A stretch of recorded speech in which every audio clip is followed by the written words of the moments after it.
Bueno, buenas tardes a todos. Vamos a dar inicio a esta nueva charla para respetar un poco bien el tiempo de los que llegaron horario. Así que feliz viernes para todos y bienvenidos a un nuevo webinar de la Cámara a esta hermosa comunidad educativa. Primero que nada, gracias. Gracias a todos ustedes, a los que se sumaron.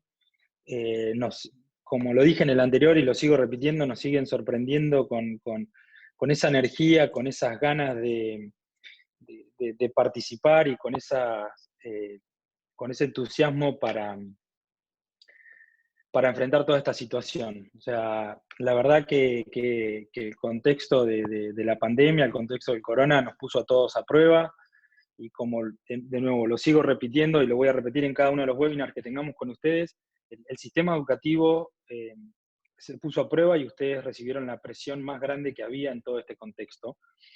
Y nosotros de la Cámara lo que nos pareció es ayudarlos, es disponibilizar la tecnología.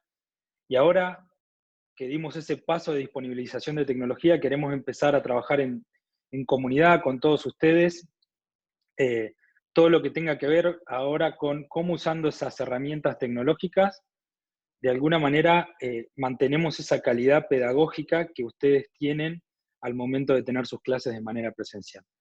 Así que yo ahora solamente les quiero decir gracias y bienvenidos. Diego, los voy a dejar con Diego, que va a presentar un poco lo que trata de este webinar en el día de hoy. Recuerden que el chat es solamente para saludar. Todo lo que sea consultas y preguntas lo pueden hacer a través de lo que es preguntas y respuestas, o Q&A, como lo tengan, si lo tienen en inglés. Y en la medida de lo posible vamos a ir respondiendo. Solamente los panelistas podemos hablar y podemos activar la cámara. Así que por favor, todo lo que sean preguntas, pueden ir haciéndolo en la parte de preguntas y respuestas.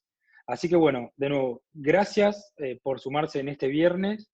Bienvenidos a esta nueva actividad, que no va a ser la última, va a haber muchísimas más, que lo vamos a hacer en comunidad. Así que bueno, Dieguito, te doy el paso para que cuentes un poco más. Bueno, gracias, Mauri. Buenas tardes a todos. Buen viernes a todos. Espero que la próxima hora que vamos a compartir sea de gran productividad para todos.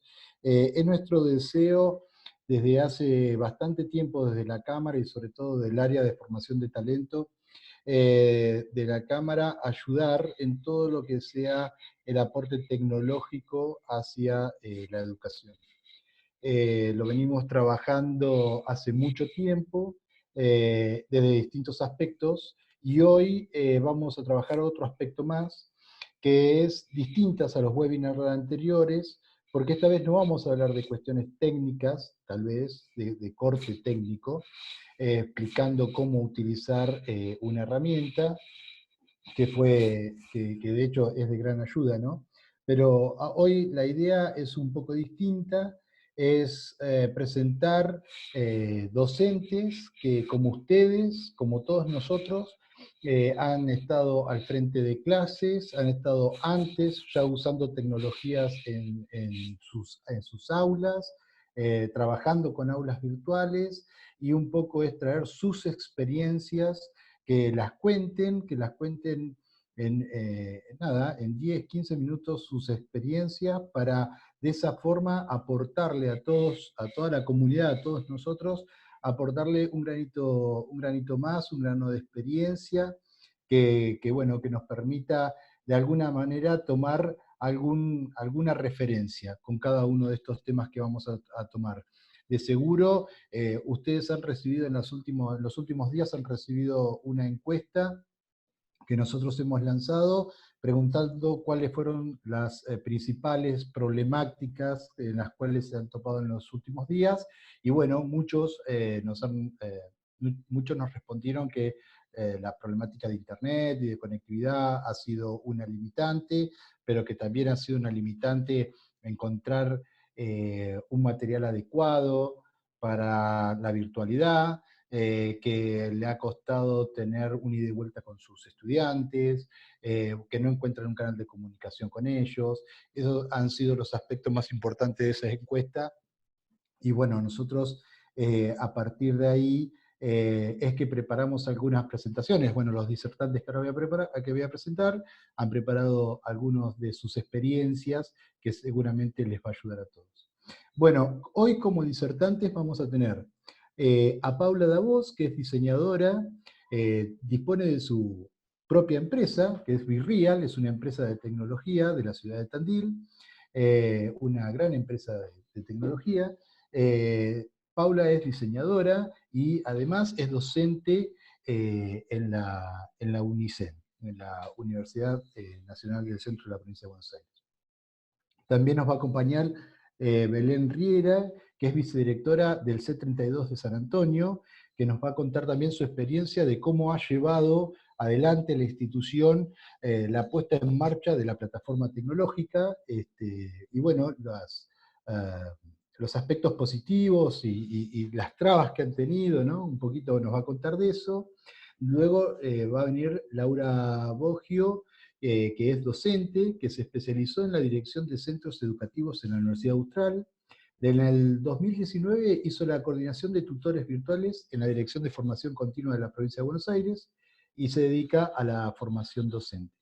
Y también Gaby, Gabriela Gervasio, licenciada en Educación con orientación en gestión y conducción, perdón, de instituciones educativas de la Universidad de Quilmes. Es experta universitaria en entornos virtuales y en el 2019 hizo la coordinación pedagógica de la Dirección de Formación Continua de la Provincia de Buenos Aires. Y bueno, también se dedica a la formación docente. También nos va a acompañar el docente e ingeniero en sistemas Hernán Cobo, que es docente en la UNICEN, en la Universidad Nacional del Centro de la Provincia de Buenos Aires, en la Facultad de Ciencias Exactas, y Juan Tolosa, quien también es docente en los niveles de terciario y universitario, y es investigador en la Universidad Nacional del Centro. Bueno, sin más, esta fue una breve introducción. Sin más, pasamos ya a la agenda y obviamente ya le damos la palabra a los disertantes. Un comentario más, Diegui, antes que arranquemos con Pau. Acuérdense que esto va a estar siendo grabado, así que los que no puedan, o por ahí veía algunos temas que se escuchaban entrecortados, que algunos pueden tener algún tema de conectividad o no, vamos a subirlo al canal de YouTube.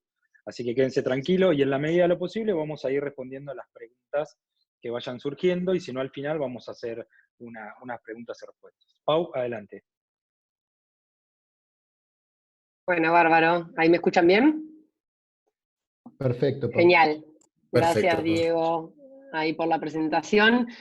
Bueno, yo en realidad debo confesar que yo venía a escuchar y les comenté al grupo de CEPIT algunas experiencias que hemos hecho en podcast, con podcast, y bueno, nada, les pareció interesante traerlo, así que bueno, les voy a compartir pantalla, no armé una presentación, pero es más que nada para que nos sirva un poquito de guía para ubicar en contexto el uso de este material educativo, ¿sí? Que decidimos este año explorar. Bueno, yo formo parte del comité educativo y soy docente de una diplomatura que se da en la Facultad de Exactas de la UNICEN. Este año también empecé a dar clases en la Facultad de Económicas y hace 4 años que estamos trabajando con modalidad semipresencial, ¿sí?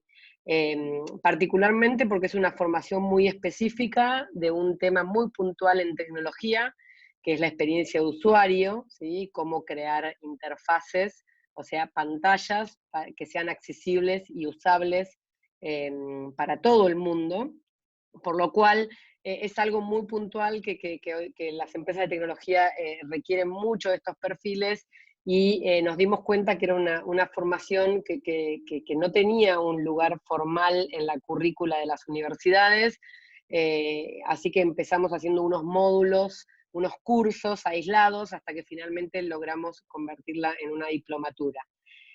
¿Por qué semipresencial? Porque nos encontramos con mucha gente de otras ciudades con interés de cursar esta formación, por lo cual tenemos hace 4 años la experiencia de venir trabajando en plataformas digitales y dando clases, que es un poco, el contexto actual que me imagino que muchos deben estar viviendo.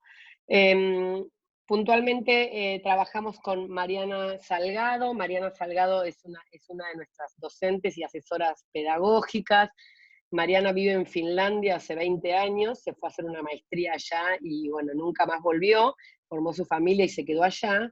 Y Mariana, como buena diseñadora que es, quiso, a lo largo de toda su trayectoria, conoció a muchos diseñadores que han hecho por ahí un desarrollo similar al de ella, de haber sido a estudiar al exterior y se encontró con que había argentinos por todos lados del mundo y decidió hace un año más o menos empezar a incursionar en el tema de los podcasts, ¿sí?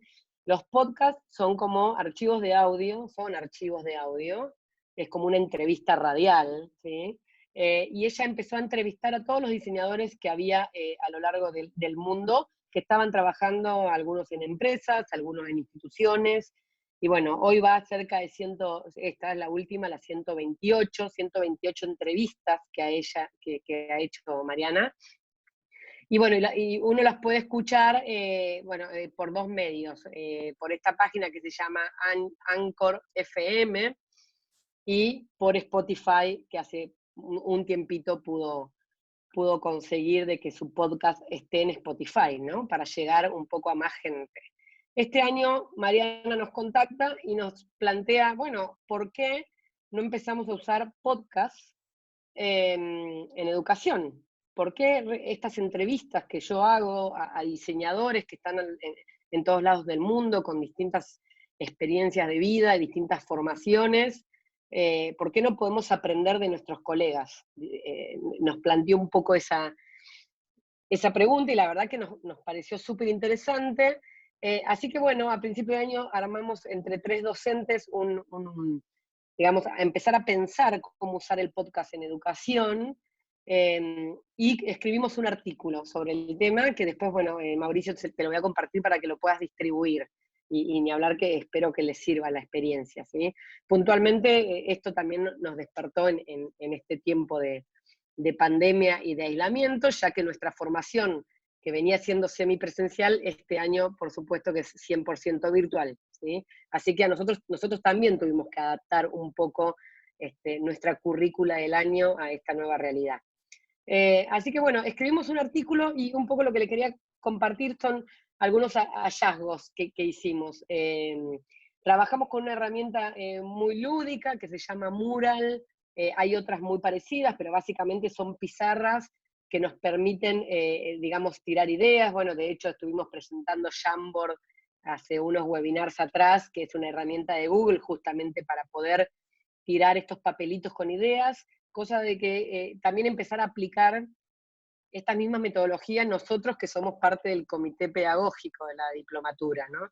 A tirar ideas, ¿cómo podemos usar el podcast en educación? Y básicamente destacamos 3 momentos del podcast, que es, uno podría escuchar podcast, uno podría recomendar podcast y uno podría crear podcast, ¿sí? O sea, un poco pensamos en, ¿qué rol, digamos, tomo yo respecto de un archivo de audio que explica una temática puntual y la desarrolla, ¿sí?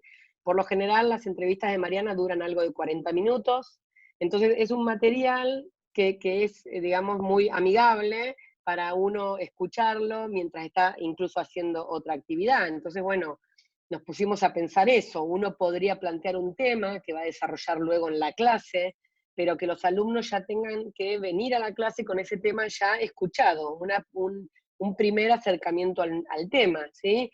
Y lo pueden ir haciendo, digamos, pueden ir escuchando ese podcast sin estar con la computadora enfrente o en la clase sincrónica, sino que justamente en otros momentos, incluso haciendo otras actividades en la casa, porque realmente funciona como una radio que uno tiene prendido mientras cocina, por ejemplo, ¿no? Entonces, nos parecía muy interesante ese momento, de decir, planteo una temática para luego en la clase profundizar, ¿sí? y de alguna manera sería como una tarea pre-clase, ¿sí?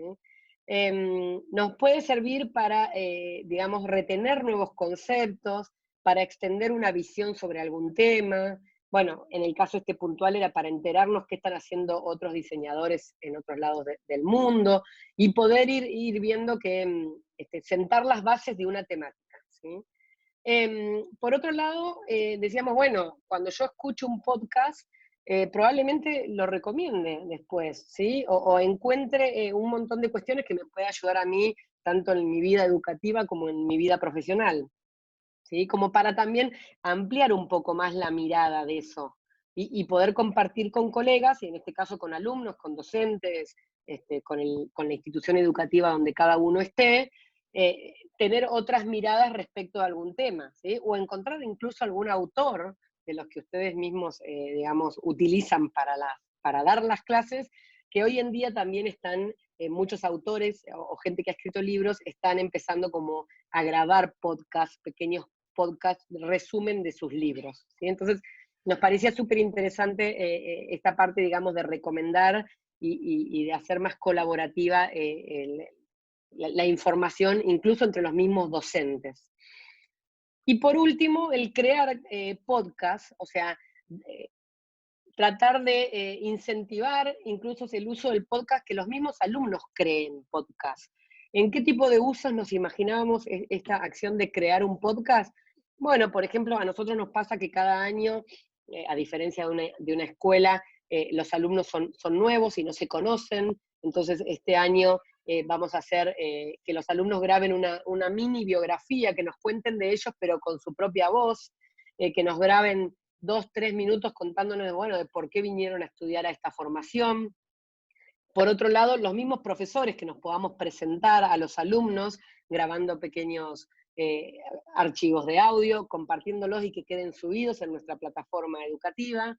Nosotros este año también estamos trabajando con Classroom, como muchos de ustedes, por lo cual, bueno, subir en el Classroom los pequeños archivos de audio donde yo puedo escuchar al profesor presentándose a sí mismo, o presentando la clase, o presentando la temática. Bueno, puntualmente nosotros trabajamos con casos reales, y es por eso que acá dice conocer a los clientes con los que van a trabajar. El cliente para nosotros es no solo un cliente que puede llegar a ser una empresa, sino que también trabajamos mucho con ONG y con instituciones, porque tratamos de usar ese aprendizaje sobre casos reales. Entonces tratamos de usar la formación como una excusa para que luego poder entregarle un trabajo al cliente con el que estamos trabajando ese año. Y después, bueno, nos imaginábamos estas cuestiones, poder explicar un proyecto, aprender a sintetizar. La verdad que cuando uno se graba y después se escucha, vuelve a corregirse, y me imagino que esto nos debe pasar a muchos con los audios de WhatsApp. Entonces, de alguna manera, poder bajar una idea y aprender a sintetizar, grabarlo, escucharse y volver a grabarlo, también es una práctica súper interesante para los docentes y para los alumnos, ¿no? Contar alguna historia que luego se trabaje en clase. Y bueno, estas son algunas de las necesidades y aplicaciones que estuvimos charlando con los profes. Estamos en el medio del experimento porque las clases las comenzamos en abril, así que ya empezamos a compartir con nuestro grupo de alumnos algunos audios de temas muy puntuales que en la clase, digamos, ya directamente vamos al debate o a la charla o a la opinión, pero el tema se escuchó previo a la entrada al aula.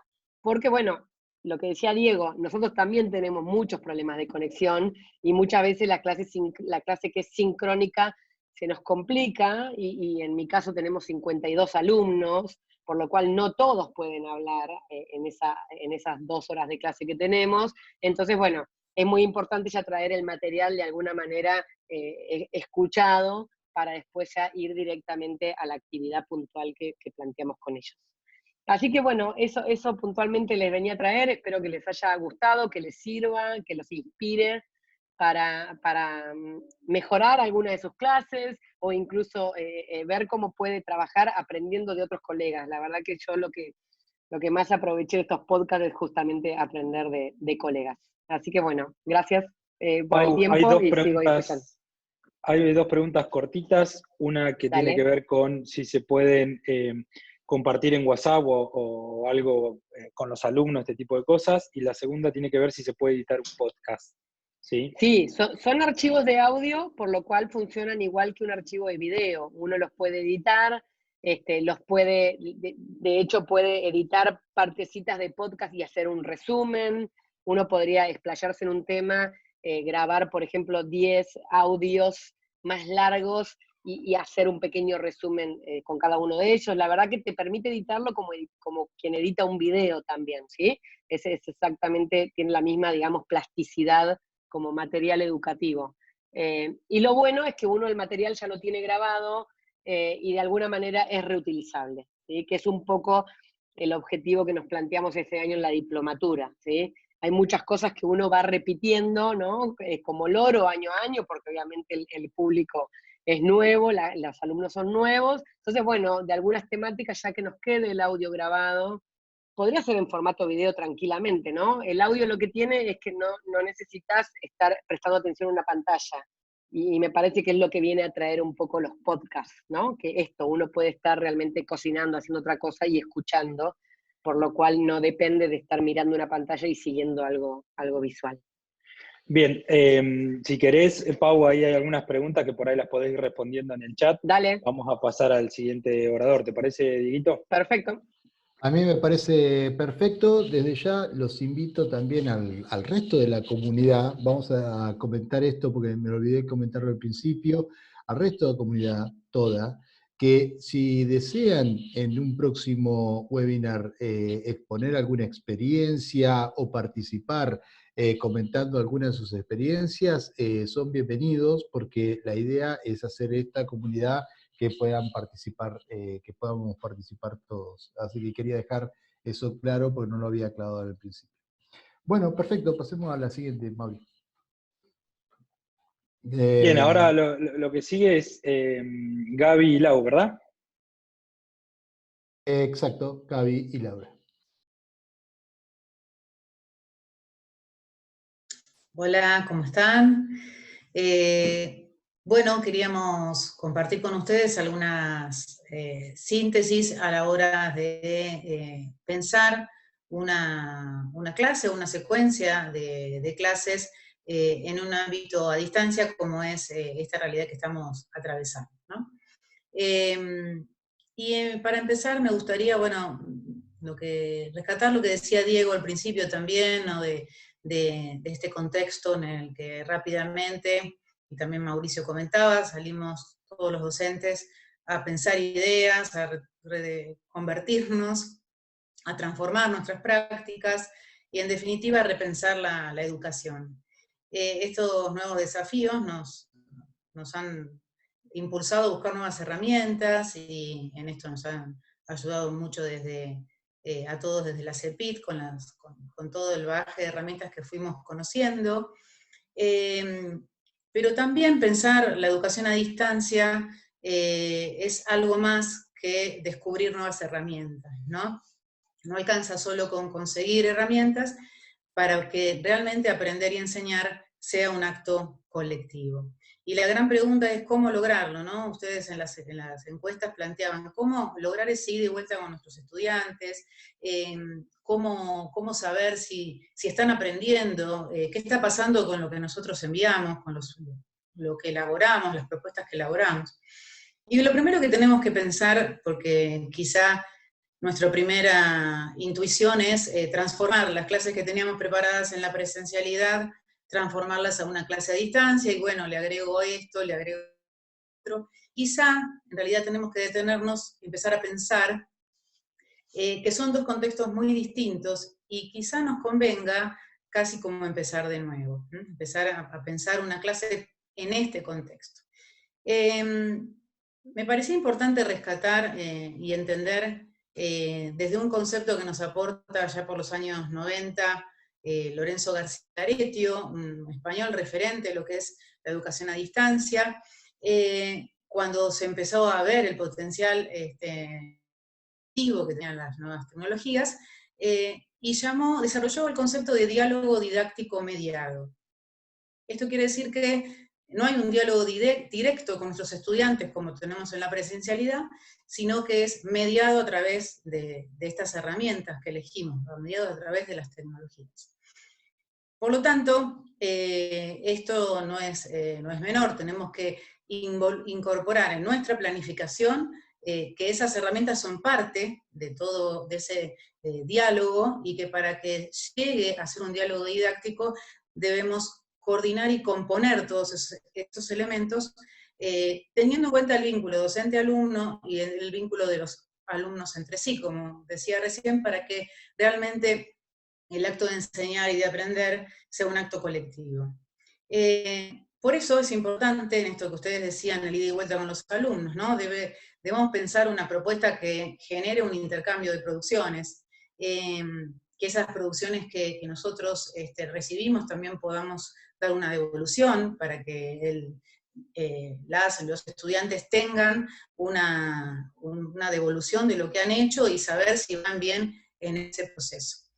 Ni hablar de los diversos contextos que tienen nuestros estudiantes, y que debemos, por supuesto, también tener en cuenta y generar alternativas para que estas propuestas le puedan llegar a todos, ¿no? Y ahí es donde quizá cuando ya se comenzó a extender las primeras semanas de la cuarentena, ya vimos que esto se iba a extender por meses. Lo más conveniente es empezar a pensar en secuencias y ya no en clases para ir sosteniendo este tiempo. Y en este sentido, volvemos a pensar en nuestra planificación anual, ¿no? Aquella que pensamos al principio del año, en esos primeros días que compartimos con nuestros estudiantes, que apenas alcanzábamos a conocer sus nombres y conocer algo más, ¿no? de lo que son, para poder generar este diálogo que les comentaba. Nos lleva esto a la pregunta de, pero en realidad, ¿qué es más adecuado, ¿no? Enseñar en este contexto? Y quizá lo adecuado depende de cada uno, es decir, yo como docente, ¿cuál es el contenido con el que me siento más seguro para enseñar de este modo? Quizá no sea el mismo para todos, y uno ahí tiene que encontrarse con la libertad de buscar aquel que lo haga sentir más cómodo y con el que disponga de mejores herramientas para poder trabajar. En este sentido también, lo que tenemos que pensar a la hora de lo que nos parece importante, ¿no? Pensar a la hora de planificar, es partir de entender cómo logran el aprendizaje de los estudiantes, ¿no? Logran aprendiendo con otros, haciendo diversas cosas con estos recursos que les mandamos, escribiendo, hablando, representando con su cuerpo, expresando de algún modo, gráfico. Entonces también ahí tenemos que tener en cuenta esta variedad para poder pensar cómo generar nuestras clases. Y ahí vuelvo a esto que no alcanzan con las herramientas, ¿no? Yo puedo elegir un montón de videos o audios, como comentaba recién Paula, que sin duda los podcasts son un recurso muy valioso, pero los recursos sueltos en sí mismos no nos dicen nada, ¿no? Ver o escuchar, ver un video, escuchar un audio, visitar una página web o un blog, no nos garantiza que haya un aprendizaje. Entonces, realmente necesitamos empezar a pensar de qué modo lo podemos hacer. Y en las clases a distancia, tenemos dos modos: las clases de modalidad asincrónica, donde cada uno lo hace en el momento que puede, y los encuentros en vivo sobre los que se va a explayar Lau. Lo que creemos muy conveniente en este sentido, cuando empezamos a pensar, luego de ya pensar la secuencia didáctica o proyecto que cada uno quiere llevar a cabo, cuando vamos a pensar la unidad clase, es muy importante que si ya tenemos pensados algunos recursos, volvamos a la pregunta principal, que es ¿qué pretendo que los estudiantes aprendan? Para eso necesito pasar a una segunda pregunta, bueno, ¿cómo voy a darme cuenta que ellos aprendieron? ¿No? ¿Qué evidencia me pueden dar para tener ese feedback? Y por último, ahí lo que a veces pensamos en el primer lugar es ¿qué van a hacer para aprender? ¿No? ¿Qué estrategias, qué recursos vamos a tener en cuenta? Y a partir de eso, unirlos en una clase, empezar a tejer una trama. una trama que tenga una introducción, donde nos aporte el contexto, ese contexto que hoy nos falta, ese contexto presencial, que a veces sin hablar nos entendemos, ¿no? Mirándonos con los gestos, es necesario reponerlo en el ámbito virtual, contextualizar bien una clase, poner claros. A veces en la modalidad presencial nosotros lo vamos llevando un poquito a ciegas a nuestros estudiantes, ¿no? Decimos, bueno, vamos a mirar esto, vamos a ver esto, y dejamos el factor sorpresa para que vayan descubriendo la clase y la pretensión que tenemos como docentes. Sin embargo, en la modalidad virtual es necesario plantear de entrada el objetivo claro. Hoy vamos a trabajar esto, vamos a aprender tal cosa, vamos a tratar de comprender estos conceptos para poder ir directo al foco y acompañar a los estudiantes en este recorrido, que sería una clase, ¿no? Y no solo qué van a hacer, sino también cómo lo van a hacer, y ahí entran en juego las orientaciones. Por último, en esto de tejer la trama, me refiero a que una vez que tenemos identificados esos recursos, en el desarrollo de esa clase podamos ir presentando cada recurso, es decir, ¿para qué vamos a ver este video? ¿Para qué vamos a escuchar este audio? ¿Para qué vamos a visitar esta página? Para que el recurso cobre sentido con ese objetivo inicial que presentamos, ¿no? E ir a su vez también pensando qué pueden hacer, qué acción corresponde a cada uno de estos recursos para que puedan ir obteniendo de esos recursos aquellos conceptos que a mí me interesan como docentes, ¿no? Sabemos todos que ver un video solamente por el hecho de verlo, no vamos a poder aprovechar todo el recurso que pueda llegar a tener. Y en esto también de los recursos, algunas recomendaciones que tienen en cuenta que menos es más. Muchas veces queremos aprovechar, tener un montón de recursos y ponerlos en una misma clase, y en general en lo virtual menos es más, es decir, 2 o 3 buenos recursos son más valiosos que un sinfín de otros que a veces generan más confusión. Y en el cierre de la clase también prever de algún modo trabajo colaborativo, algún momento de trabajo con otros que puedan generarse a través de todas las herramientas que disponemos para generar contexto colaborativo, y volver a cerrar volviendo al inicio, digamos, donde hablamos de lo que era importante aprender en esta clase. ¿Por qué no bien ya empezar a pensar en la clase que sigue y anticipar algo de lo que vendrá para que las clases no sean unidades sueltas? Bueno, hasta aquí le Gracias, doy Gaby. paso la posta a Laura para las clases en vivo. Dale, Lau. Bueno, buenas tardes a todos.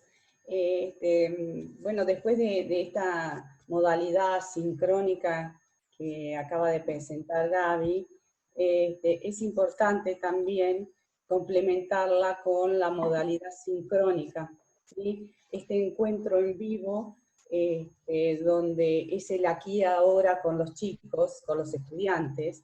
Esto nos permite restablecer el vínculo entre los estudiantes entre sí, entre el docente y los estudiantes.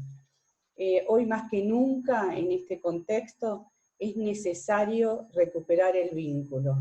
Verse cara a cara, el contacto visual y verbal, la interactividad entre todos. Sabemos que el aprendizaje siempre se da con un otro. Y aprender y enseñar es un acto colectivo, como decía recién Gaby, y llevado a los hogares a través de esto que estamos viviendo, se transforma en una instancia muy condicionada por las diferencias que hay en cada familia y la disponibilidad que hay en cada familia. Por lo tanto, las clases en vivo,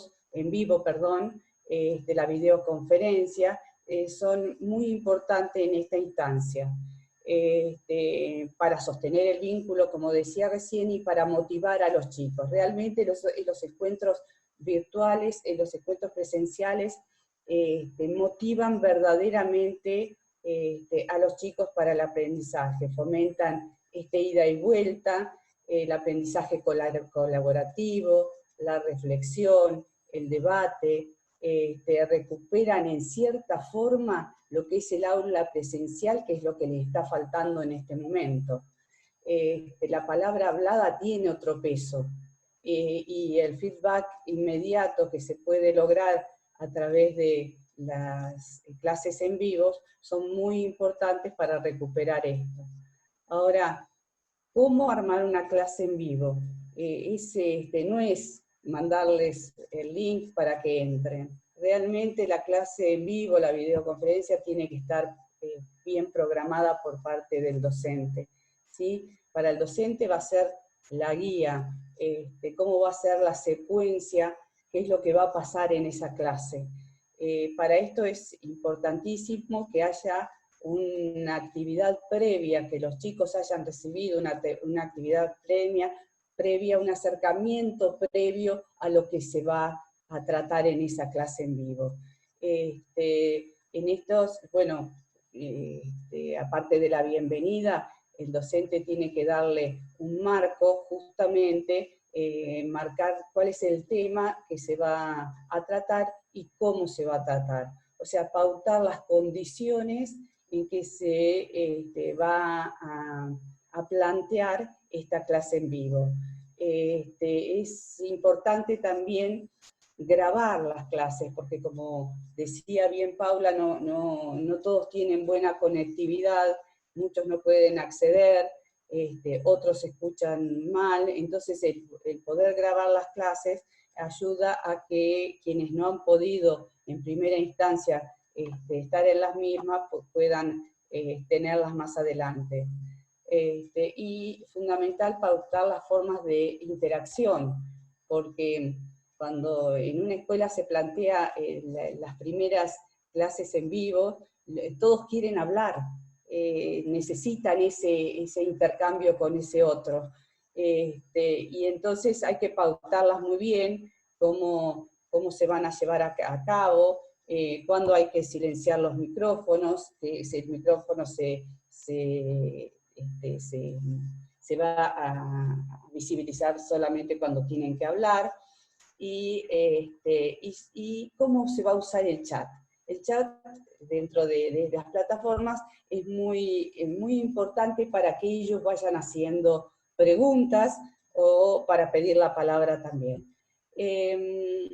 Nosotros siempre decimos que es importante que cuando se plantea para los estudiantes sobre todo de nivel inicial, primario y secundario, se plantea una clase en vivo, una videoconferencia, es importante que haya un par pedagógico que acompañe para ir regulando todo aquello que es más de lo tecnológico, ¿sí? Hay alguien que está, por ejemplo, que se da mucho en los estudiantes, que por ahí, más allá de las pautas presentadas, usan el chat para hablar entre ellos, y bueno, ir regulando todo eso que se puede ir dando a medida que va transcurriendo la clase.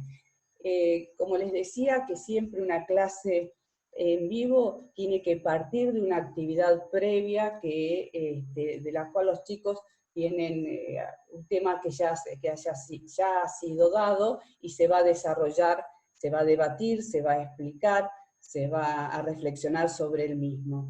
Pero la clase no puede quedar cerrada en sí misma tampoco, sino que al finalizar la misma es conveniente que también se deje abierta a través de una pregunta, puede ser, para seguir trabajando el tema, ¿sí? Hay muchas herramientas que en las clases en vivo que colaboran con la clase en vivo, por ejemplo, los PowerPoint para hacer presentaciones, en algunas plataformas se pueden ver videos y ir pausando el video e ir reflexionando con ellos. Las pizarras virtuales, la verdad que dan muchísimo resultado para ir poniendo ahí todo aquello, ideas principales que los chicos van exponiendo. También se puede tener un Word abierto y ir ahí armando un documento compartido. Lo que yo siempre digo es que cuando uno plantea, cuando planifica estas clases y los recursos o las herramientas que va a utilizar, es importante que siempre las tengan abiertas ya en la pantalla, en la computadora, para cuando se comparte pantalla estén con un acceso fácil a las mismas. Esto nada más que un detalle. Cuando se comparte pantalla, en general empieza, no veo, tengo las ventanitas de las personas en un costado y no me dejan ver. Sepan que con el dedo se puede correr, o con el mouse se puede correr tranquilamente esas ventanitas hacia la izquierda o hacia abajo para poder ver la pantalla. Bueno, y para finalizar, porque ya me parece que nos excedimos el tiempo,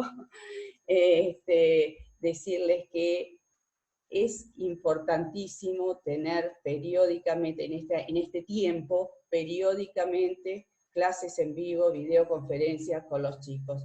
Realmente el trabajo posterior que se ve después que tuvieron la videoconferencia, la clase en vivo, sí, es muchísimo más rico. Fue un momento de motivación, un momento de encuentro que los lleva a que tengan más ganas. Tenemos que estar permanentemente en este momento particular, motivándolos mucho para que puedan continuar, o nosotros podamos continuar con la continuidad pedagógica que necesitan los chicos en este momento. Así que bueno, nada, lo mío termina acá. Muchas gracias, Lau.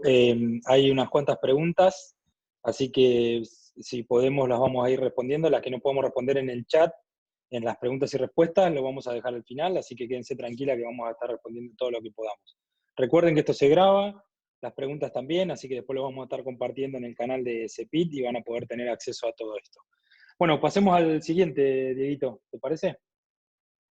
Sí, claro, interesantísimo lo que planteaba Laura también al final, ¿no? Porque tenemos muchas preguntas, Laura, y después si podés ir respondiendo en el chat para no robar mucho más tiempo, pero sobre todo, ¿cuántas son las clases idealmente que se pueden tener? ¿De cuánta duración?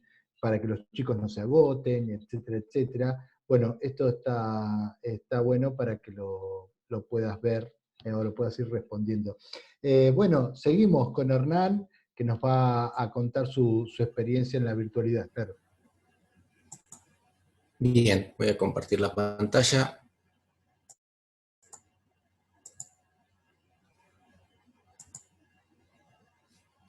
Bien, buenas noches. Gracias, Diego. Yo les voy a contar simplemente una experiencia. La idea es, primero, tener un poco en cuenta de qué se trató esta experiencia. Esta experiencia es en la universidad, es el primer año de la universidad, entonces son chicos que en realidad están recién salidos del secundario, con lo cual es muy parecido el perfil que los chicos que están en los últimos años de secundario. Es una experiencia que empezó en 2006, estamos hablando de hace 14 años, pensemos que recién 2 años después salió Android, no sé, este era el celular que salía en Estados Unidos en ese año, digamos. No tenía touchscreen, no tenía teclado alfabético, ¿no? Era simplemente un teléfono un poquito más lindo, con cámara y 2 o 3 funciones más. Yo soy docente universitario y no tengo especialización ni capacitación real pedagógica, por lo tanto lo que voy a plantear es simplemente una experiencia. No puedo dar mucha clase de cómo se hace, porque la verdad que fue lo que fuimos creando en base a determinadas características. En esta época teníamos que dar clases acá a los ingresantes de la universidad, que eran más de 100, un poquito menos de 200, pero rondaban por ahí, y a su vez también dábamos en Olavarría y también dábamos en Quequén. En ese momento pudimos poner equipos de videoconferencia para comunicar las sedes, y entonces con esta posibilidad de tener equipo de videoconferencia dijimos, bueno, perfecto, comencemos a dejar de viajar, porque esto implicaba viajes, y la verdad que eran viajes donde quizás por una clase teórica de 2 horas uno se perdía más de mediodía, con el riesgo que significaba, etc. Entonces empezamos a utilizar los equipos de videoconferencia.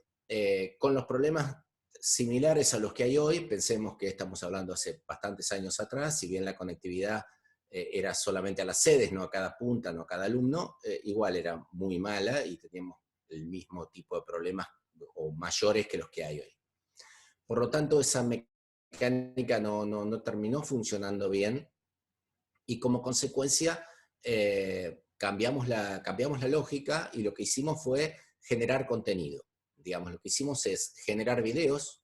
Nosotros tenemos las clases armadas de grupos semanales. Cada semana damos un tema nuevo y se desarrolla en la semana, termina la semana y comenzamos otro tema. De esta forma primero comenzamos con teoría y vamos migrando hacia la práctica hasta terminar puramente práctico sobre el fin de la semana, y a la otra semana comenzamos con temas nuevos. Lo que hicimos fue grabar todo el contenido teórico en videos que en promedio no duran más de 8 minutos, son realmente cortitos, de cada subtema, muy chico, cosa de poder mostrar un video y hablar con respecto a ese video, y ahí hacer un poco la interacción con los alumnos. Pero todo este contenido ya lo teníamos 100% digitalizado y grabado, de tal forma que inclusive las clases presenciales tienen que ver con proyección de videos y discusión sobre el video que se planteó, ¿no? Esto implica, se pregunta, entonces se hace la proyección, se hacen preguntas, aclaraciones, se usa un poco el pizarrón y se sigue. Estos tipos de videos y este contenido es contenido que tiene que ver con la temática que damos, que es programación, y entonces en general son códigos del lenguaje de programación, que son textos, y ahí mezclamos la utilización de una pizarra electrónica para poder a mano alzada marcar, rayar, cosa de que no vean algo tan frío como un código, sino que también se veía el pulso, digamos, moviéndose, flechitas hechas a mano y cosas de ese estilo, que le dan un poco más de humanidad a un texto o una presentación como puede ser esta, que es bastante fría. Ese fue el modelo que utilizamos, porque, ya les digo, las videoconferencias no terminaban cerrándonos, en el sentido de que seguíamos duplicando información, con los problemas que hoy vemos, ¿no? Estamos dando una clase y realmente no tenemos muy claro, no tenemos la cara de todos los chicos, claramente, para tener un feedback, aunque sea visual, tan rápido como lo tenemos en lo presencial. Eso lo sufrimos en esa época, y entonces, por un lado, creamos videos, y por el otro seguimos con la cuestión más bien presencial de lo que es la parte sincrónica. Bien. A partir de eso, en la generación de los videos, nos encontramos con lo siguiente. En realidad, con los siguientes temores. El primer temor era, la verdad, que dejar los videos públicos. Dejar los videos públicos, hacer un video y dejarlo público es como escribir un libro. No es tan fácil como una interacción en el momento donde uno, si se equivoca, estamos ahora charlando, yo me puedo equivocar y no pasa nada, sigo adelante. El video queda algo más fijo, queda público, entonces esto llevaba un esfuerzo bastante grande, su creación, cosa que ahora tenemos, me parece a mí, una ventaja muy grande con el tema de los webinars. Este concepto que yo estoy hablando ahora, pero además queda grabado. Por lo tanto, tenemos espontaneidad, puede que haya errores, pero en realidad todo esto se entiende porque queda en un webinar. Y es un concepto que en esa época no existía. ¿Bien? Ese era todo un tema. El otro tema es qué va a pasar con la asistencia de los alumnos a las teorías. Si yo estoy grabando las teorías y les dejo todo el contenido, ¿para qué van a ir a las 8 de la mañana, muerto de frío, a hacerse 8 kilómetros en el colectivo para ir a ver los videos e interactuar un poco? ¿Cómo hacemos para seguirlos motivando a que sigan yendo a las teorías? Era un tema que en el primer año me llevó a que yo recién publicaba los videos después de haber dado la clase teórica en Tandil, para asegurarme que sigan yendo. Bien. La otra cuestión, o el otro miedo, era el uso de la pizarra, si realmente la construcción en pizarra, en el pizarrón, con ellos, interactiva, se podía llegar a lograr con videos. Y por último, un poco la participación en las clases, ¿no? Si esta construcción de videos, con la posibilidad de que no fueran tantos a la teoría, sino iba a implicar que íbamos a perder participación en clase de los chicos. Esos fueron un poco los principales temores que tuvimos en esos momentos. ¿Qué es lo que terminó pasando? La realidad es que, por un lado, la asistencia y la cantidad de, sobre todo la asistencia a las teorías, no disminuyó en nada. El segundo año, ya obviamente todos los alumnos ya tenían disponibilidad de todos los videos en la web, por lo tanto tenían todo el año disponible, aunque estuviéramos en marzo. Así que ya no tenían la posibilidad de irles escondiendo el video hasta después de la teoría. Lo tenían disponible, sin embargo igualmente iban, igualmente trabajábamos mucho en las teorías, si bien el contenido lo tenían todo grabado. Otra cuestión muy fuerte que al menos yo noté es la cantidad, la calidad del contenido y la homogeneización del contenido. ¿Qué pasa? Cuando uno da una clase, está claro que depende mucho de la interacción con los alumnos, es lo que hablaron las docentes hoy. Eso tiene un valor espectacular, pero por otro lado también tiene algunas consecuencias que pueden hacer que yo más de una vez doy una clase y no terminé quedando conforme de cómo la cerré. ¿Por qué? Y por ahí me derivé yo en alguna cuestión que no tenía y me fui más tiempo ahí del que necesitaba. Por otro lado, por ahí me llevaron a un conjunto de preguntas que no tenían mucho que ver con el tema y estuvo buenísimo porque aprendieron muchas cosas, pero lo que quería dar no lo terminé dando. Esto, en algún sentido, la grabación me asegura de que el contenido, ese mínimo está. El resto lo tengo que dar por otro lado, pero el contenido mínimo que quiero dar, estoy seguro que se da. Y por otro lado, la cuestión muy fuerte es la ventaja de tener el fuera de horario. Podemos tener alumnos que trabajan, podemos tener alumnos que no pueden determinada semana ir, o que quizás en la teoría no alcanzaron a entender, no alcanzaron a internalizar los conocimientos. Bueno, tienen la posibilidad de ver el video segunda vez, tercera vez, eso ayuda muchísimo, ¿sí? Esos fueron los puntos positivos. ¿Qué puntos negativos? Bueno, por un lado el tema de la preparación, como les decía hoy, la verdad que cuando uno deja grabado un video, lo ve, tiene bastante que ver con esta cuestión de mejora, ¿no? Lo miro, no me terminó gustando, acá tartamudeé, acá esto no quedó bien claro, lo voy a explicar de vuelta. A mí los tiempos iniciales fueron más o menos 10-1, es decir, para grabar 1 hora real de video producido, invertí 10 horas en generarlo, desde crear el contenido hasta grabarlo, en promedio, ¿bien? Y obviamente estas mejoras son infinitas. Si nos ponemos muy exquisitos, no terminamos nunca de grabar un video. Me parece que, de nuevo, esa es la gran ventaja del webinar. Es un video inicial, razonable, después lo mejoramos. Obviamente disminuimos un poco la espontaneidad, o mucho la espontaneidad. Ya acá no está la pregunta del alumno que me hace salir de eje y entonces explico cosas que ni se me habrían ocurrido, pero que están buenísimas porque a los chicos les interesa. Estas cosas las pierdo, está claro, y para eso necesito entrar en otra lógica que no son los videos grabados digamos, el contenido asincrónico, ¿sí? Bien, ¿qué nos pasó ahora? ¿Qué nos pasó en el momento que tuvimos que migrar la arquitectura que ya teníamos a las clases totalmente virtuales? Bueno, obviamente los videos nos vienen bárbaro, los utilizamos, pero tuvimos que migrar un poco al concepto de aula invertida. ¿Qué significa esto? Lo que hicimos fue, nosotros ponemos los videos a disposición, les damos aproximadamente 2 días a los chicos para que los vean, y luego hacemos una clase sincrónica. En esa clase sincrónica hablamos de los videos, asumimos que ya los vieron, hablamos sobre el contenido que tienen, vemos preguntas, interactuamos, nosotros les hacemos preguntas, hacemos pequeños pools, pequeñas preguntas para ver si realmente entendieron. Esto tiene mucha relación con autoevaluaciones, de preguntas que cubren toda la temática y que ellos en el propio sitio pueden interactuar y evaluarse.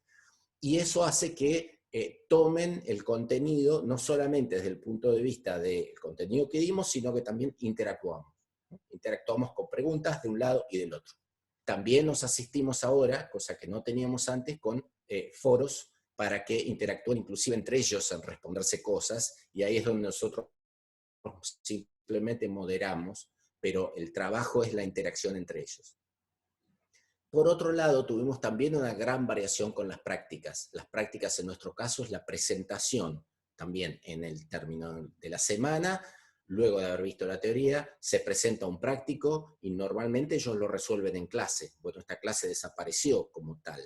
Entonces, ahora presentamos el práctico y damos 4 días para que lo puedan resolver con todo el contenido que ya le brindamos. A partir de eso se hacen pequeñas salas donde hay asistentes, hay ayudantes que trabajan con ellos en grupos chiquitos de 15 personas, de 15 alumnos cada ayudante. Son salitas de 15 personas donde interactúan mirando ejercicio por ejercicio, dependiendo un poco del nivel de avance del alumno, se sacan dudas como para seguir, para continuar con el práctico y cerrarlo en el término de la semana o en el resto de la semana siguiente. Conclusión, si bien nosotros el material lo teníamos totalmente digitalizado, el trabajo en forma virtual implica una interacción que nosotros la seguíamos haciendo presencial y ahora la estamos volcando a la virtualidad. Y todo eso nos está llevando bastante trabajo. Esa es un poco la experiencia que les quería contar para que vean un caso que por ahí nació hace mucho y cómo le pegó la virtualidad a este caso que ya tenía todo el contenido digitalizado, ¿no? En el primer momento, allá por cuando empezó el tema de que se iban a empezar a dar las clases totalmente virtuales, mi primer visión fue, bueno, ya tenemos todo el contenido volcado en el sitio. Bueno, sí, pero eso, como decían hoy muy bien las profesoras, con eso no alcanza. Le falta muchísimo. ¿Sí? Ese fue un poco el resumen que quería hacer. Gracias, Hernán. Bueno, ya pasó un poco la hora, se pasa volando la hora, así que nos quedan 2 charlitas más, son 20 minutos más, así que si pueden quedarse con nosotros un ratito más, vamos a estar contando esa experiencia. Ahora es el lugar y es el momento de Belén, vicedirectora del CET 32 de San Antonio Oeste. La verdad que Belu va a contar una experiencia que es muy, muy, muy actual, en donde todo este contexto la llevó a comunicarse con nosotros, pusimos en marcha la plataforma, y bueno, a ver, Belu, contanos un poco tu experiencia actual de lo que estás pasando ahora, ¿no? Bueno, hola a todos, buenas tardes. Nosotros somos profes que estamos ocupando el rol directivo y bueno, en nuestra institución no hay ningún técnico, no tenemos TIC, es una escuela muy nueva, así que bueno, ese cargo todavía nos falta. Y cuando se dicta esto del aislamiento, nos surge en la inmediatez el ver cómo hacíamos como institución para informar, comunicar, para mantener el vínculo con las familias. En una primera instancia, bueno, se creó una página donde ahí nos íbamos comunicando con las familias, con los estudiantes. Bueno, todo esto era incierto, tanto para la escuela, como para los docentes, como para estos niños que de un día para el otro dejaban de ir a la escuela. La escuela es una escuela secundaria, el Centro de Educación Técnica número 32, con modalidad en hotelería y gastronomía de San Antonio Este, de la provincia de Río Negro. En esta incertidumbre, unas profes nos comentan que había una organización llamada CEPIT que estaba dando capacitaciones o webinars sobre cómo trabajar desde la virtualidad. Así que bueno, ellas participan de esos webinars y después se ponen en contacto con nosotras. De nuevo, nosotras hablo de la directora, la jefa general del taller y conmigo. Y nos comentan que había posibilidad de que la escuela tenga una plataforma, pero que había que crear un dominio. ¿Cómo se come eso? Porque no sabíamos nada, no entendíamos nada. Pero bueno, nos ponemos en contacto porque nos pasan el contacto de Mauricio, y ahí empezamos a consultar, y Mauricio nos comenta de qué se trataba todo esto.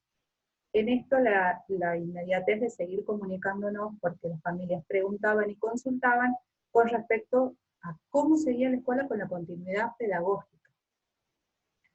En una primera semana y segunda, porque esto era cuestión de 15 días al principio, se subieron unas actividades a la página como para que los chicos vayan viendo, pero bueno, era todo como veíamos, todo como muy agarrado de los pelos, y no nos sentíamos organizados, los profes, nosotros, los padres, muchas preguntas, muchas consultas. Y la premisa de siempre, a ver, mantengamos el vínculo, la tarea, la actividad es importante porque la escuela tiene un rol pedagógico, pero nos centremos para no irnos con preguntas y con dudas y con ansiedades, nos centremos en el vínculo. Cuando Mauricio nos comenta de qué se trataba y que él nos podía ayudar, bueno, les contamos a nuestros profes, en esto todas las escuelas creo que tenemos nuestros grupos de WhatsApp y todo lo demás, les contamos a los profes cuál era la idea, también para que ellos supieran y nos dieran su punto de vista, porque vuelvo a repetir, esto era nuevo para nosotras, no sabíamos bien por qué lado seguir y qué era lo mejor para la escuela. Entonces bueno, en este sentido, es como que hicimos 2 etapas de trabajo. En una primera etapa, esta comunicación constante con las familias, por las páginas, con los profes que también aportaban, y en una segunda etapa, la creación de la plataforma, que parece que es de un día para el otro, pero en realidad nos llevó mucho tiempo, y en ese tiempo tuvimos el acompañamiento de Mauricio y del CEPIT para ir aprendiendo de qué se trataba. Una vez creada la plataforma, cargados los usuarios docentes, primero que nada, bueno, una vez hecho eso el paso siguiente fue comentarle a los profes que ya teníamos la plataforma, más o menos de qué se trataba, y que la idea era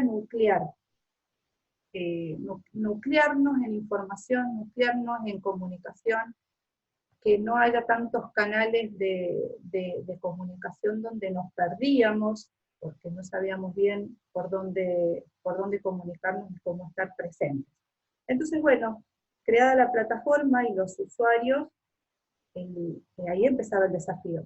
Nosotros pensamos que una vez que tengamos la plataforma íbamos a estar ya tranquilas y todo se iba a ir dando, y en realidad ahí es donde empezó el desafío de aprender a usar esta herramienta para que no se convierta en un arma de doble filo o en contra de lo que nosotros queríamos, que era mantener el vínculo con los estudiantes y cumplir nuestro rol pedagógico en la continuidad.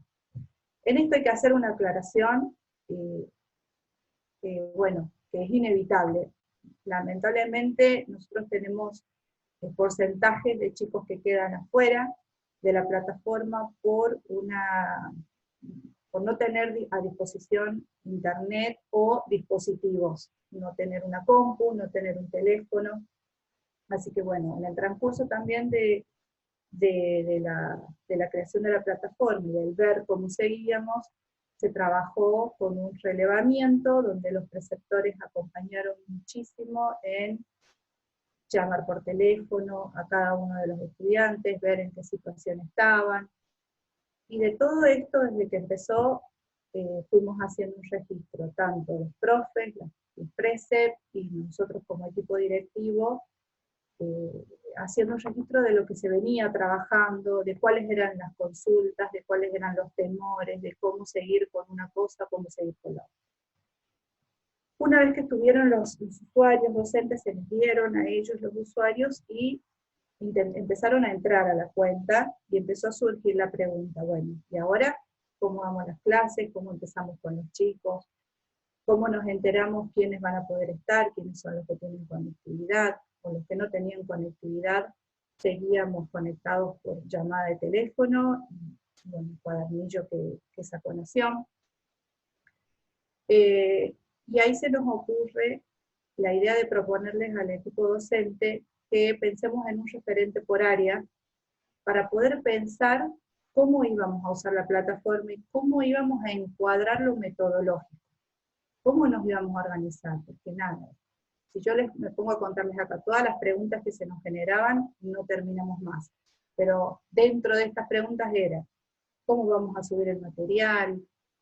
No queremos que los chicos se atosiguen, ¿cómo vamos a organizar, a seleccionar, a secuenciar? Vamos a trabajar lo mismo que estábamos trabajando. Entonces en esto hubo muchas preguntas y también hubo que tomar decisiones en cuanto a, bueno, al programa anual. Les propusimos a los profes formar una red de trabajo para que surjan las ideas, por ahí en un grupo general, donde hay casi 100 docentes, 90, es como medio difícil la interacción. Entonces, para poder tener una videollamada, vernos las caras, poder charlar, decidimos, y los profes estuvieron de acuerdo, cada área, teniendo en cuenta ciclo básico, ciclo orientado, área de ciencias naturales, ciencias sociales, todas las áreas de la escuela, y la modalidad tuvo sus referentes, nos reunimos en videollamadas y les comentamos cuáles eran nuestras preocupaciones y que este pedido de referente, porque bueno, también nos preocupaba de cargarlos con más trabajo, ya sabíamos que estaban a full con los chicos, respondiendo mensajes de WhatsApp, de Facebook, bueno, por todos los medios. Entonces, la idea era poder agilizar un canal de comunicación, formar esa red y poder ir construyendo entre todos la idea de cómo dar clases, o cómo usar la plataforma con un fin pedagógico óptimo, sin perder el vínculo. Así que bueno, en esta primera reunión se comentó más o menos cuál era la idea, los profes también comentaron cómo se venía trabajando desde las áreas, cuáles eran las dudas, los temores, las dificultades, y ahí empezamos también a comentar cuáles eran las ventajas de la plataforma. Hay profes que, bueno, por ejemplo, manifestaban que ellos habían hecho su Classroom con su cuenta personal, y que uno de los problemas era, por ejemplo, que los chicos entraban con cualquier usuario. Así que se hacía bastante difícil poder trabajar con eso. Uno de los beneficios de la plataforma es que cada usuario tiene su nombre y su apellido, entonces eso es como facilita la tarea. Otra de las dudas era el tema de la evaluación y de la acreditación.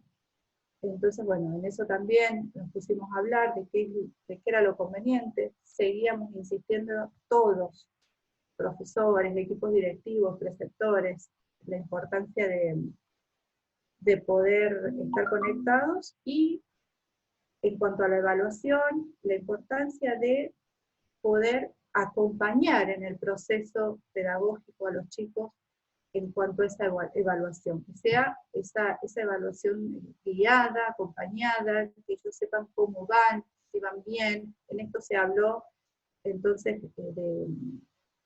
de apreciaciones, cuando los chicos hicieran las tareas, cuando hicieran consultas, que tratemos de salirnos de la nota, porque eso generaba más ansiedad, y sobre todo ansiedad a aquellos chicos que no podían acceder y que sabían que habían tareas para entregar.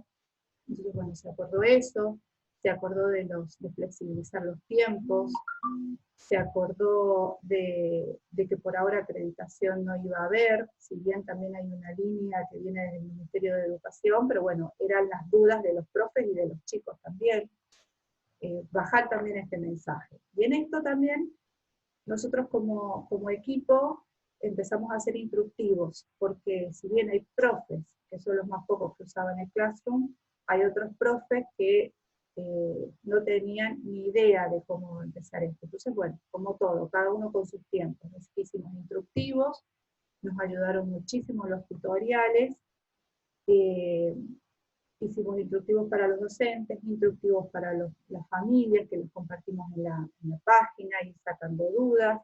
Y bueno, estamos en el proceso.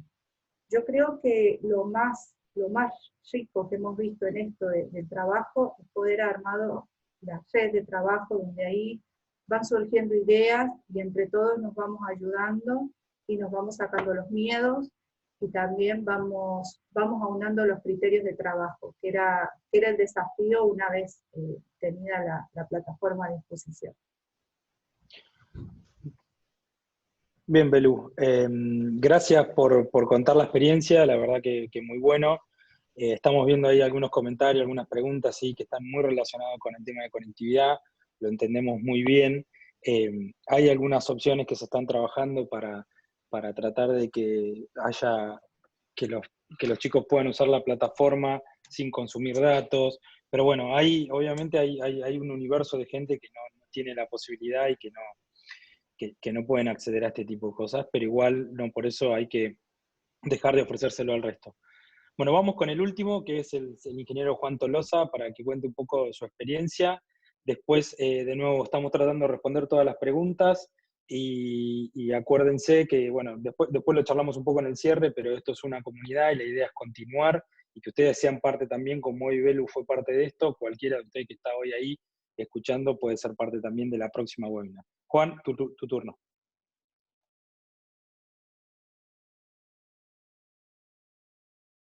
Está muteado, Juan, creo. No se te escucha bien.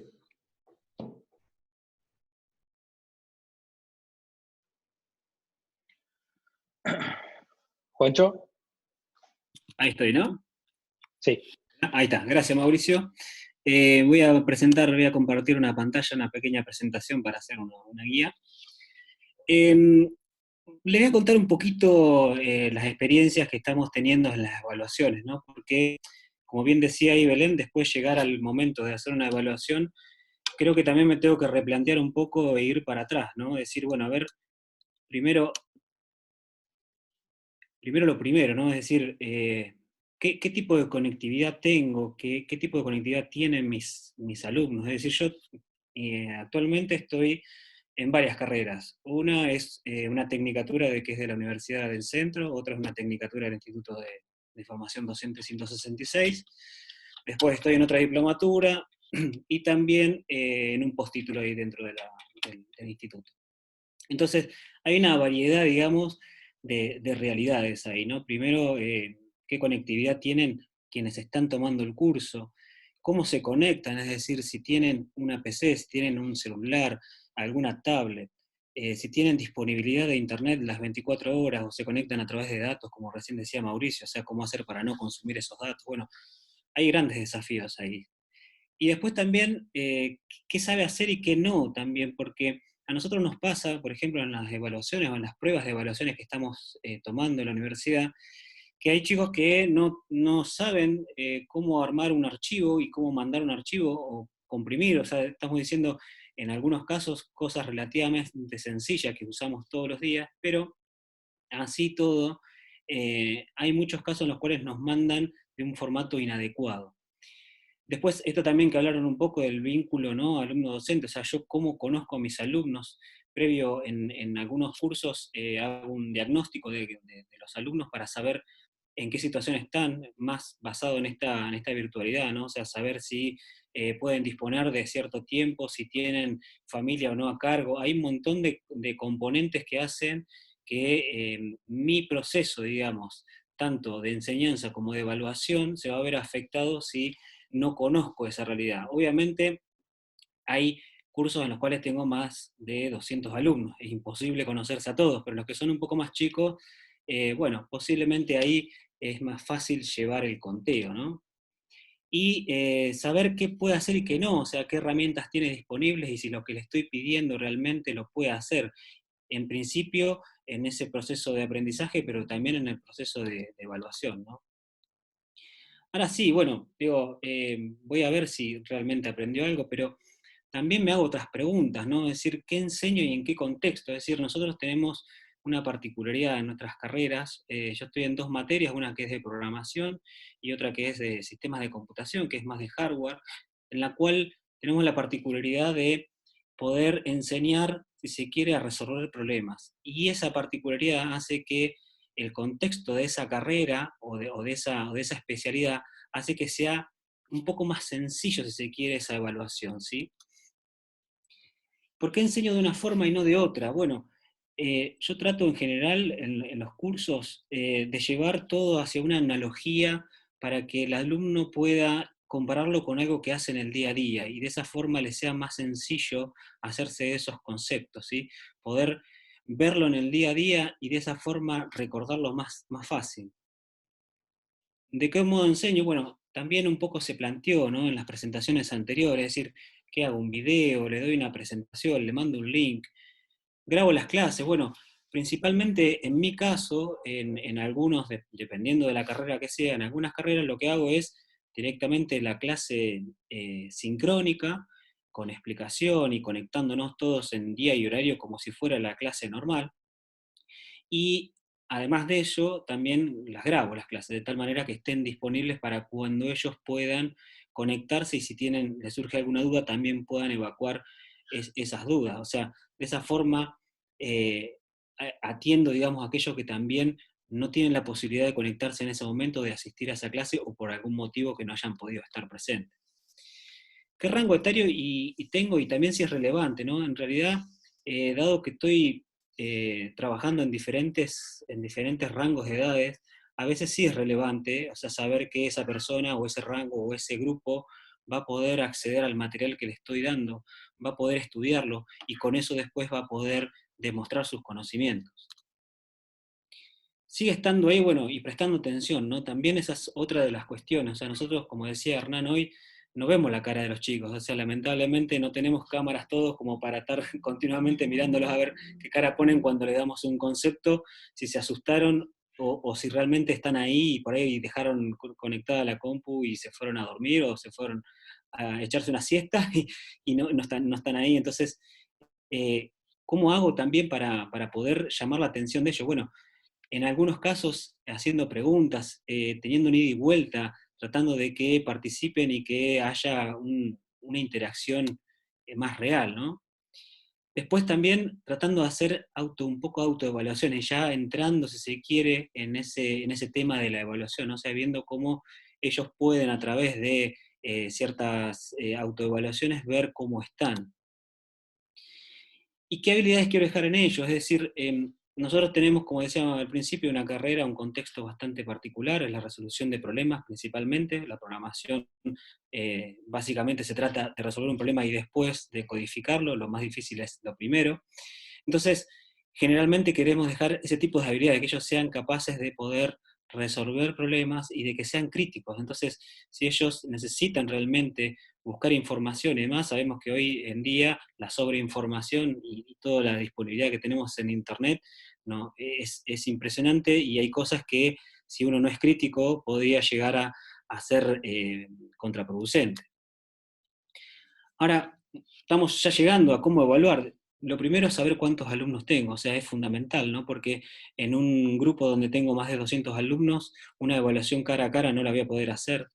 Donde tengo un grupo, en una de las materias tengo 6 alumnos, y en esa sí, y ya los evaluamos cara a cara, si se quiere, y realmente la experiencia fue muy buena, no solamente, digamos, por la evaluación cara a cara, sino por cómo defendieron sus posiciones y cómo pudimos obtener buenos resultados. También saber si tengo los recursos suficientes, es decir, cuando tengo una gran cantidad de alumnos, ¿cómo los reparto? Estoy a cargo yo solo. Bueno, en alguna materia por ahí me pasa, en otras somos varios, o somos varios ayudantes. Hay cantidad de horas para evaluarlos a todos, es decir, le damos 10 minutos a cada uno y si la evaluación es cara a cara, es suficiente, nos alcanza, digamos. El cuco, digamos, ¿no? Se van a copiar y sí, en realidad acá nosotros hacemos hincapié por ahí en otro punto. El punto acá es que éticamente está mal esto, en realidad, tratar de incentivar al alumno en el sentido de que si se van a copiar ahora, o sea, ahora están aprendiendo, en su vida profesional, posiblemente eso haga que pierdan sus trabajos, es decir, éticamente no está bien copiarse, hacer un plagio, entonces nosotros apuntamos un poco a eso, ya nos ha pasado obviamente en diferentes materias que en años anteriores, nosotros con las entregas de trabajo, por ejemplo, que han sido de este modo virtual, bueno, hemos tenido copias, pero se han detectado, entonces, bueno, el cuco ese, digamos, siempre está, nosotros tratamos de incentivarlos a que hagan sus producciones propias y que de esa forma en su vida profesional les va a ser bienvenida, digamos. También apuntamos a una evaluación con entregables, ¿no? O sea, tipo trabajos encadenados, es decir, bueno, en la primera parte de lo que yo estoy dando, hay un concepto ahí que trato de meterlo en un trabajo, y a partir de ahí en adelante, como si fuera una bola de nieve, empezar a encadenar cada uno de esos trabajos de tal manera que cuando llegue al final pueda tener digamos, una evaluación más certera de ese alumno, de ese individuo, ¿no? Porque estos trabajos generalmente apuntan a ser trabajos individuales. También otra de las formas de ajustar esa evaluación, si se quiere, a través de la participación en clases, ¿no? O sea, estas clases sincrónicas, digamos, van muchas veces con preguntas y con resoluciones cortas en las cuales participan y dejamos abierto ahí el debate para que ellos puedan, obviamente, participar, lo cual a veces trae serios problemas. Tenemos en un grupo por ahí de 50, 60 alumnos una heterogeneidad tremenda, la cual algunos tienen grandes desconocimientos sobre algunas partes y hace que el resto se vea como más alejado, y por lo tanto empezamos a hacer unas divisiones por grupos también. Exámenes cortos, estamos tratando o intentando, digamos, de hacer exámenes por temas o grupos de temas, y acá también, ¿no? El tema de la copia y demás, bueno, tratamos de aleatorizar un poco las preguntas, temporizarlas, decir, bueno, mirá, tenés el examen, no darlo todo completo, dar una parte y después dar la segunda pregunta, pero aleatoria con otro alumno, de tal manera que no tengan las mismas preguntas. Con defensa oral también, de hecho esa fue una de las evaluaciones que tomamos esta semana, defensa oral, el tema es que deben estar conectados, qué pasa si no tienen conexión, se les cae la conexión, nos ha pasado con alumnos que se le han caído, pero con nosotros también, que se nos ha caído la conexión, entonces esto requiere ya de algo un poco más estable, ¿no? Y defensas aleatorias es otra de las alternativas, digamos, que estamos tomando en cuenta para aquellos grupos que son muy grandes, es decir, bueno, mirá, tomamos una evaluación, sabemos que hay un mecanismo por ahí atrás en los cuales ellos se comunican y sabemos que muchas van a ser consultadas y copiadas, pero bueno, con las defensas aleatorias vamos un poco, si se quiere, eliminando esa copia, ¿no? Algunas de las herramientas que uso, digamos, que usamos en las materias, pero acá, bueno, la mayoría la conocen, el Classroom, bueno, el Mail, YouTube, Moodle, Meet, pero una de las que está buena, que es la perita esta, que es el PeerDoc, es una herramienta también de Google, y ahí ustedes pueden inclusive hacer encuestas en tiempo real, ahí con la clase en línea, digamos, y les puede permitir ver cómo está la clase en ese momento, a ver si realmente entendieron ese concepto que tiraron. Y también otra de las alternativas, bueno, el Jamboard, que han estado viendo, una pizarra en la cual también nos permite compartir la pizarra y que ellos en línea vayan resolviendo algunos ejercicios. Bueno, básicamente era eso lo que tenías para contarle. Como digo ahí abajo, valorar en este contexto no se trata solo de emitir un juicio de valor, sino también de incluir otros factores en la ecuación que darán un resultado diferente. Ya vamos a ver cómo prospera todo esto, son pruebas que estamos haciendo, evaluaciones. Mañana tengo mañana tengo otra más, y la próxima semana hay más, así que en la próxima seguramente les voy a contar un poco más, a ver cómo nos ha ido.